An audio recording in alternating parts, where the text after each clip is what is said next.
Hi all, it's PJ and welcome to Bernina Quick Tips. This tip is on how to use the group and ungroup function on the embroidery side. Go to the home button and choose the embroidery. You'll have to put your feed dogs down. I'm going to go to my flash drive where I have some designs stored, and I'm going to pull up a design. The function that we'll be using is found in the I menu, and it's down here towards the bottom, this function, which is to group or ungroup. Right now I have only one thing on my screen.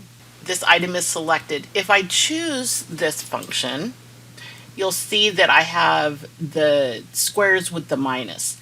That means that I can ungroup what I have selected. If I choose this, you can see this is now broken down into the component, what I call the component parts. There's the outside, the middle, and then the border around the middle. So I've now ungrouped that section. If I want to regroup that, I choose the lowest layer that I want to regroup and then choose. So now those two are together.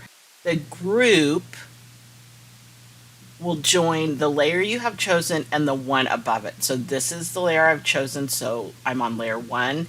When I now choose to group this, it will group 2 back to 1. So now I'm back where I started. So that's just a quick overview of how that function works. That's not the only way that you can use it.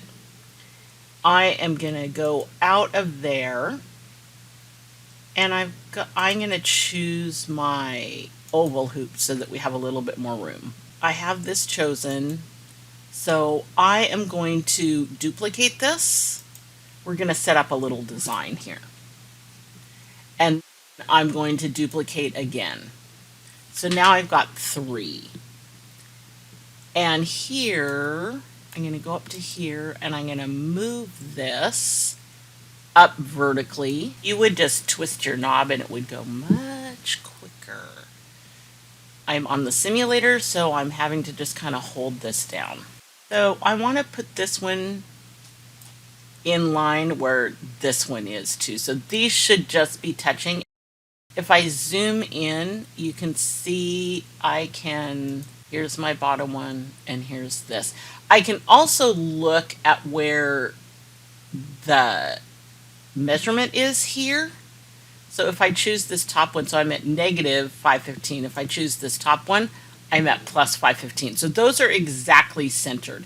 If I want just a little bit of room in between, so I've moved this one now to 525. If I choose this one, I can move this to negative 525. So now there's just a little bit of space in between.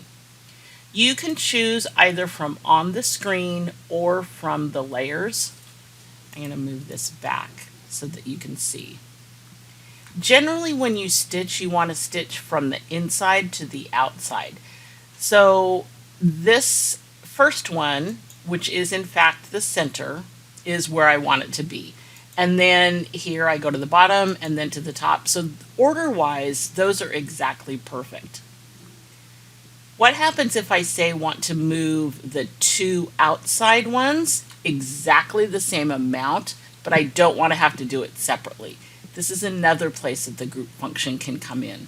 In this case, I want the 2 outside to move together as one thing. So I've selected this number 2 layer.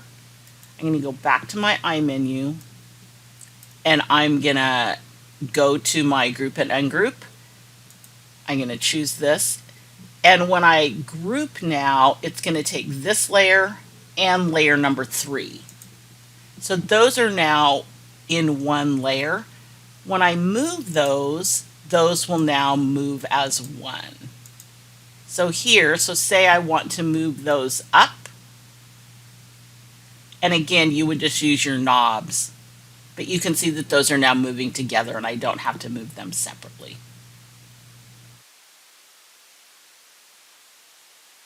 This shows a couple different ways that you can use the group and ungroup function. If you'd like to follow along, this project is available for purchase at the Montevilla Sewing Center's Teachable site. The project includes the full video, written instructions, design files, and more. You can purchase the projects by the month or join the club and save. To join the club, contact the main store. If you'd like to view the video preview for this project, go to my YouTube channel, A PJ Project, go to the playlist and choose the Machine Embroidery Club, and then choose the project.